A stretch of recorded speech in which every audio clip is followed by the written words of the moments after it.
আসসালামু আলাইকুম প্রিয় শিক্ষার্থী বন্ধুরা, আজকের পাঠে সবাইকে স্বাগতম।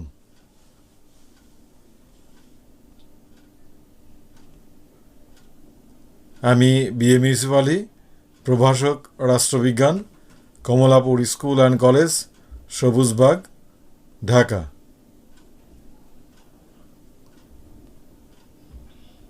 প্রিয় শিক্ষার্থী বন্ধুরা, আজ আমি পৌরনীতি ও সুশাসন প্রথম পত্রের দ্বিতীয় অধ্যায় থেকে একটি বিষয় নিয়ে আলোচনা করব।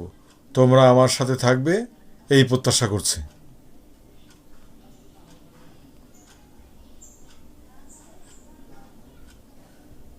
এসো আমরা কিছু ছবি দেখি।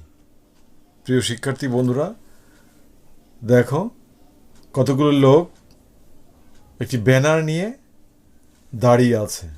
ব্যানারে কি লেখা আছে তোমরা ভালো করে লক্ষ্য করো। চলো আরও কিছু ছবি আমরা দেখি। আরেকটি ছবিতে দেখছি প্রিয় শিক্ষার্থী বন্ধুরা, মাইক্রোফোনের সামনে দাঁড়িয়ে কিছু লোক। তোমরা খেয়াল করে দেখো, তাদের সামনে একটি সুদৃশ্য ব্যানার রয়েছে। এই ব্যানারে কি লেখা আছে তোমরা একটু পড়ে দেখো।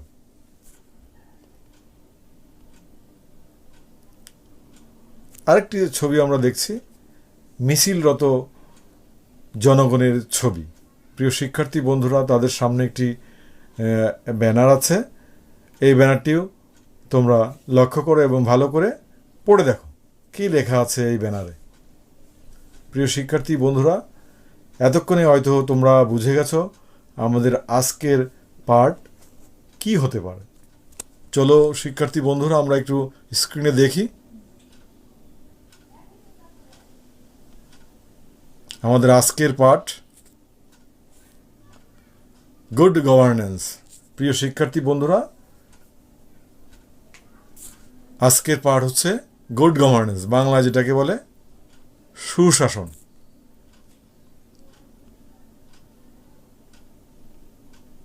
শিখন ফল।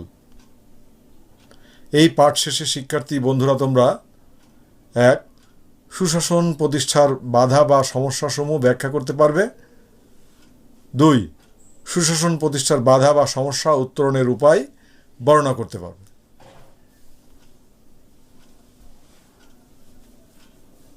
প্রিয় শিক্ষার্থী বন্ধুরা, সুশাসনের সমস্যা এবং তা সমাধানের উপায় আলোচনার পূর্বে আমরা সংক্ষেপে সুশাসন কি এটা জেনে নিই।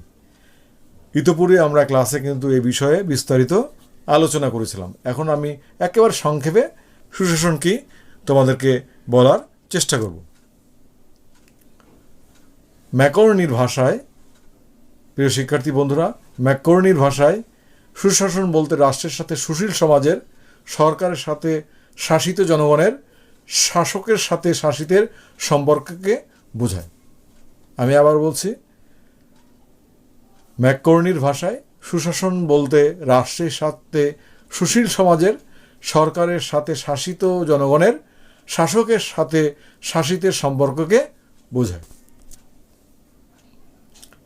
যে শাসন ব্যবস্থায় স্বচ্ছতা, জবাবদিহিতা, বৈধতা ও জন অংশগ্রহণ থাকে তাকে সুশাসন বলা হয়। একে সংক্ষেপে, যে শাসন ব্যবস্থায় স্বচ্ছতা, জবাবদিহিতা, বৈধতা ও জন অংশগ্রহণ থাকে তাকে সুশাসন বলা হয়। আমরা সংক্ষেপে সুশাসন কি জানলাম। প্রিয় শিক্ষার্থী বন্ধুরা, এখন আমরা আলোচনা করব সুশাসন প্রতিষ্ঠার সমস্যা বা বাধা। প্রিয় শিক্ষার্থী বন্ধুরা, সুশাসন প্রতিষ্ঠার বাধা বা সমস্যা। বর্তমান সময়ে প্রায় সব রাষ্ট্রেই কল্যাণকর রাষ্ট্রের রূপ পরিগ্রহ করেছে। এরূপ কল্যাণকর রাষ্ট্রে জনগণের কল্যাণ ও ব্যক্তিসত্তার পরিপূর্ণ বিকাশের সুযোগ ঘটানোর চেষ্টা হচ্ছে। দমন ও পীড়নের মাধ্যমে মানুষকে নিয়ন্ত্রণ করে রাষ্ট্র শাসন পরিচালনা করার দিন বদলে গেছে। শাসনের সাথে সেবা প্রদানের বিষয়টি গুরুত্ব এখন লাভ করেছে। একটি রাজনৈতিক ব্যবস্থায় এই জন্যই সুশাসন প্রতিষ্ঠা অতি গুরুত্বপূর্ণ, যা কখনো আকস্মিকভাবে ঘটানো যায় না। একে অর্জন করতে হয় ধাপে ধাপে এবং সমন্বিত প্রচেষ্টার মাধ্যমে। সুশীল সমাজ এবং আন্তর্জাতিক দাতা সংস্থাগুলো এখন সুশাসন প্রতিষ্ঠার জন্য চাপ দিচ্ছে। তবে সুশাসন প্রতিষ্ঠা করতে গেলে রয়েছে বহু সমস্যা। এই সমস্যাগুলো আমরা এক এক করে আলোচনা করব। 1. বাক স্বাধীনতায় হস্তক্ষেপ। প্রিয় শিক্ষার্থী বন্ধুরা, অধিকাংশ রাষ্ট্রেই, বিশেষ করে অনুন্নত, উন্নয়নশীল ও সদ্য স্বাধীন রাষ্ট্রগুলোতে তত্ত্বগতভাবে গণতন্ত্র প্রতিষ্ঠার কথা বলা হলেও দেখা যায় যে জনগণের বাক স্বাধীনতায় ক্ষমতাসীন সরকার হস্তক্ষেপ করে থাকে। জনগণ স্বাধীনভাবে মত প্রকাশ করতে পারে না। সংবাদপত্র তথা মিডিয়ার উপর সরকার সেন্সরশিপ আরোপ করে। সরকার সবসময় মুক্ত আলোচনাকে ভয় পায় এবং বাক স্বাধীনতায় হস্তক্ষেপ করে। এর ফলে জনগণ রাষ্ট্রের আর্থসামাজিক ও রাজনৈতিক অবস্থা বুঝতে পারে না এবং সুশাসন বাধাগ্রস্ত হয়। 2 নম্বর, সরকারের জবাবদিহিতার অভাব। প্রিয় শিক্ষার্থী বন্ধুরা, অনুন্নত ও উন্নয়নশীল রাষ্ট্রসমূহে, এমনকি কোনো কোনো উন্নত রাষ্ট্রে জবাবদিহিতার অভাব লক্ষ্য করা যায় যে সরকারের শাসন বিভাগ তাদের কাজের জন্য আইন বিভাগের নিকট জবাবদিহি করে না। মন্ত্রী ও আইনসভার সদস্যগণ একই দলের হওয়ায় এবং দলীয় শৃঙ্খলার কারণে জবাবদিহিতার বিষয়টি গুরুত্বহীন হয়ে পড়ে। এর ফলে সুশাসন বিঘ্নিত হয়।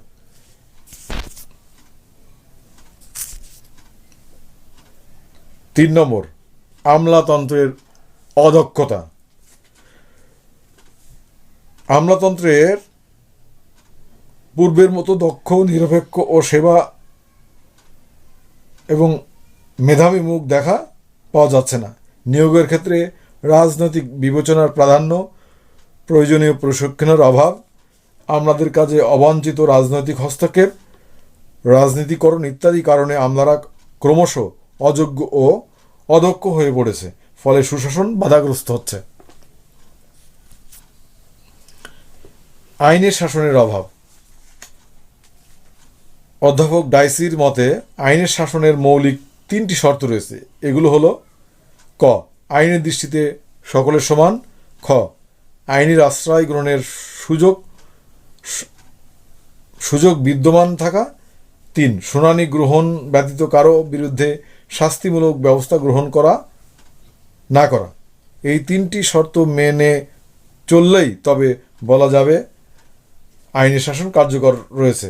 আইনের শাসন প্রতিষ্ঠিত করতে চাইলে ন্যায়পরায়ণ আচরণ, নিপীড়ন মুক্ত স্বাধীন পরিবেশ ও নিরপেক্ষ ও স্বাধীন বিচার বিভাগ থাকতে হয়। কিন্তু অনেক রাষ্ট্রে এরূপ অবস্থা বিদ্যমান নেই।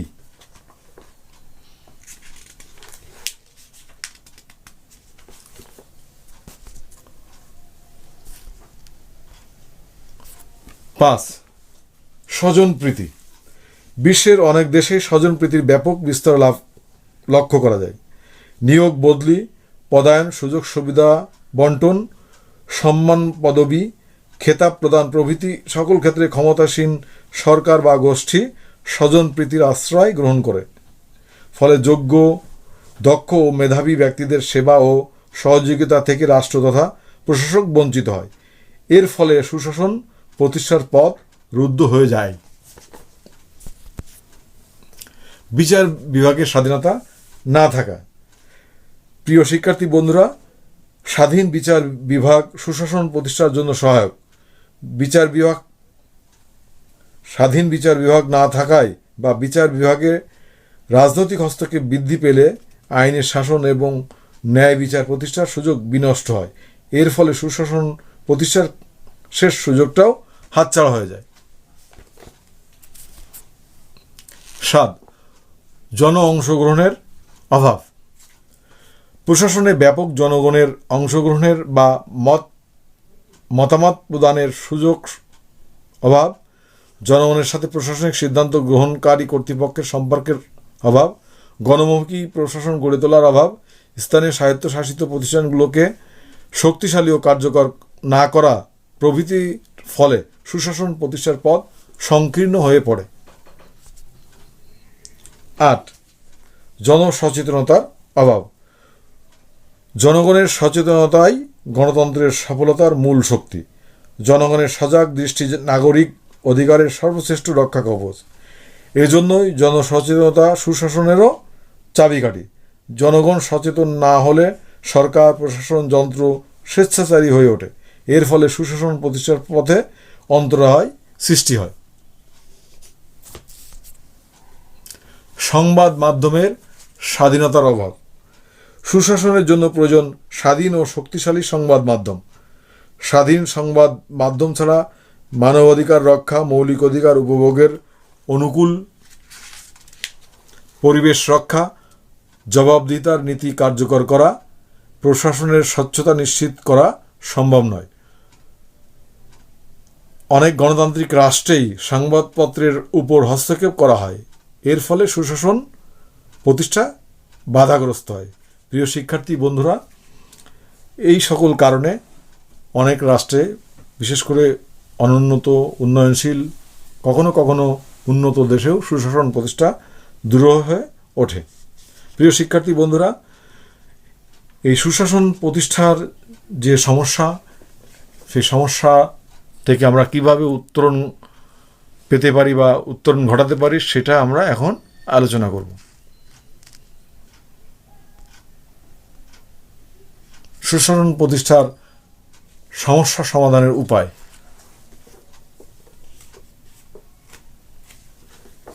মিডিয়া ও প্রচার মাধ্যমের উপর সরকারি হস্তক্ষেপের অবসান। প্রিয় শিক্ষার্থী বন্ধুরা, অধিকাংশ রাষ্ট্রেই অকারণে ও সম্পূর্ণ ক্ষুদ্র দলীয় স্বার্থে সরকার মিডিয়া ও প্রচার যন্ত্রের উপর নিয়ন্ত্রণ আরোপ করে। ফলে সুষ্ঠু ও নিরপেক্ষ জনমত গঠনের সুযোগ নষ্ট হয়, বাক ও ব্যক্তি স্বাধীনতা ক্ষুণ্ণ হয়, সরকার আরও স্বৈরাচারী হয়। এই জন্য মিডিয়া ও প্রচার যন্ত্রের উপর সরকারের একচেটিয়া নিয়ন্ত্রণ বন্ধ করতে হবে।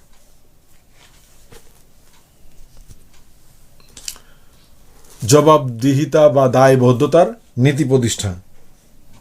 প্রিয় শিক্ষার্থী বন্ধুরা, রাষ্ট্র পরিচালক বা সরকার থেকে শুরু করে প্রশাসনের সব স্তরে জবাবদিহিতা ও দায়বদ্ধতার নীতি প্রতিষ্ঠিত করতে হবে।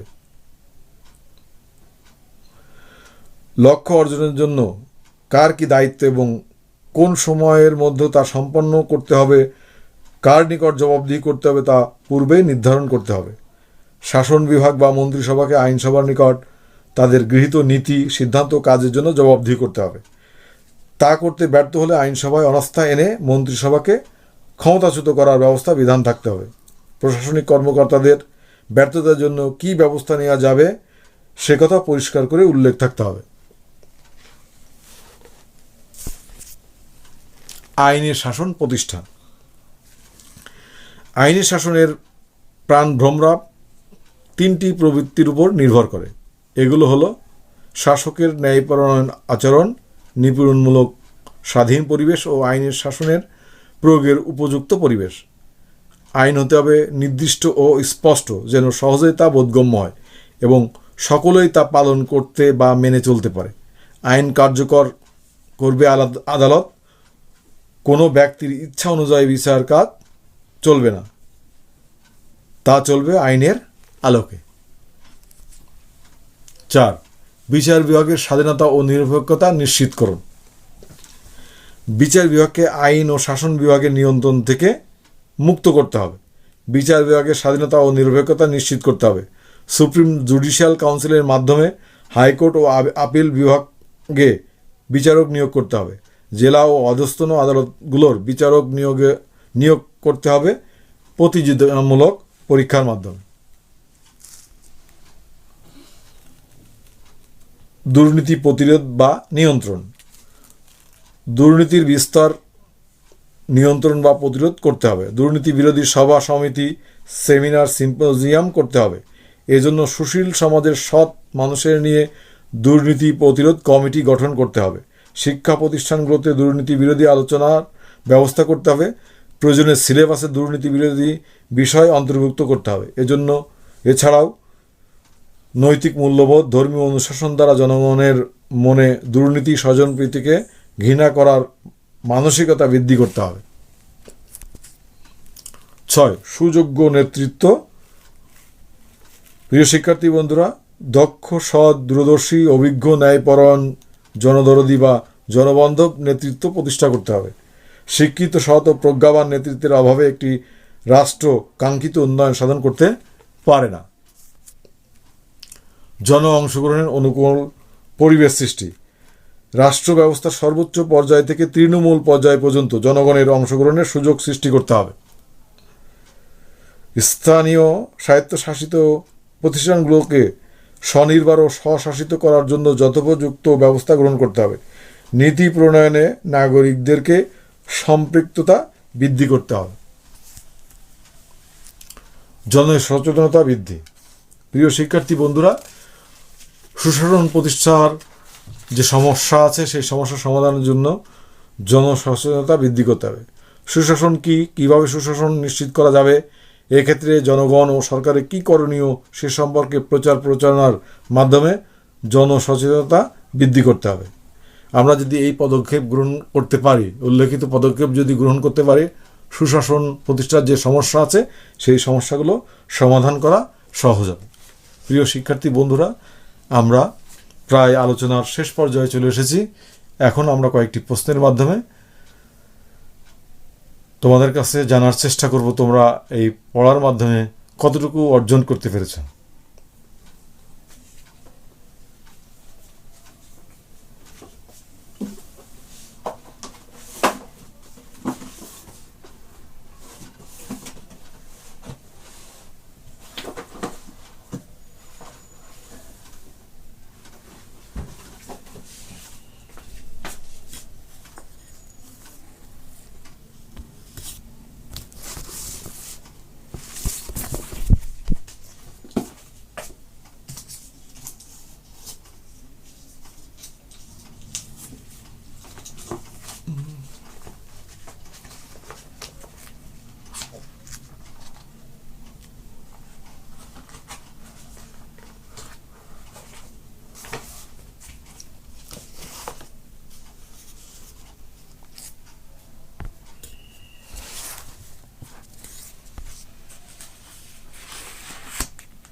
মূল্যায়ন। প্রিয় শিক্ষার্থী বন্ধুরা, আইনের শাসন কি তোমরা নিশ্চয় পারবে। এর আগের ক্লাসেও কিন্তু আমি এ বিষয় নিয়ে আলোচনা করেছি। এক বাক্যে যদি আমরা বলি আইনের শাসন কি, আইনের শাসন বলতে সর্বক্ষেত্রে আইনের প্রাধান্যকে আইনের শাসন বলে। আইনের শাসন মানে ধর্ম, বর্ণ, জাতি, নারী, পুরুষ, উঁচু নিচু নির্বিশেষে সকলের জন্য আইনের সমান প্রয়োগকে বোঝায়। তোমরা কি বলতে পারবে বিচার বিভাগের স্বাধীনতা বলতে কি বোঝায় বা বিচার বিভাগের স্বাধীনতা কি? প্রিয় শিক্ষার্থী বন্ধুরা, আমরা জানি যে সরকারের তিনটি অঙ্গ, আইন বিভাগ, শাসন বিভাগ এবং বিচার বিভাগ।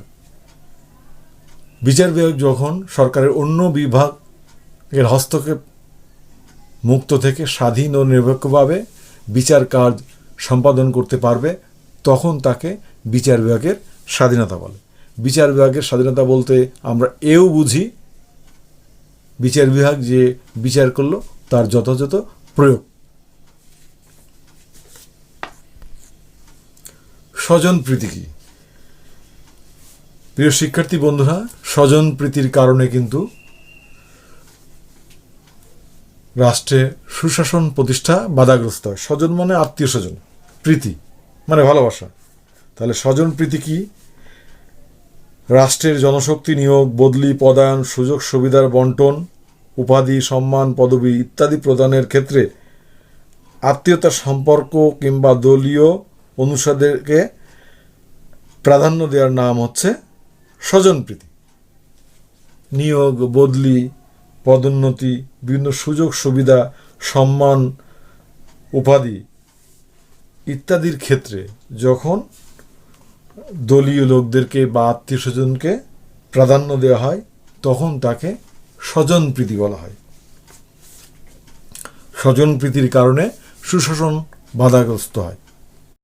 প্রিয় শিক্ষার্থী বন্ধুরা, এবার তোমরা খাতা কলম বের করো এবং বাড়ির কাজ লিখে নাও। আমাদের আজকের বাড়ির কাজ সুশাসন প্রতিষ্ঠার সমস্যাগুলো আলোচনা করো। আমি আবার বলছি, সুশাসন প্রতিষ্ঠার সমস্যাগুলো আলোচনা করো। তোমরা এই প্রশ্নের উত্তর লিখে আমার মেসেঞ্জারে পাঠিয়ে দেবে, আমি তার যথাযথভাবে মূল্যায়ন করে তোমাদের ফেরত পাঠাবো। প্রিয় শিক্ষার্থী বন্ধুরা, এতক্ষণ তোমরা আমার সাথে থেকেছো, এই জন্য তোমাদেরকে অসংখ্য ধন্যবাদ জানিয়ে আজকের ক্লাস এখানেই শেষ করছি। আল্লাহ হাফেজ।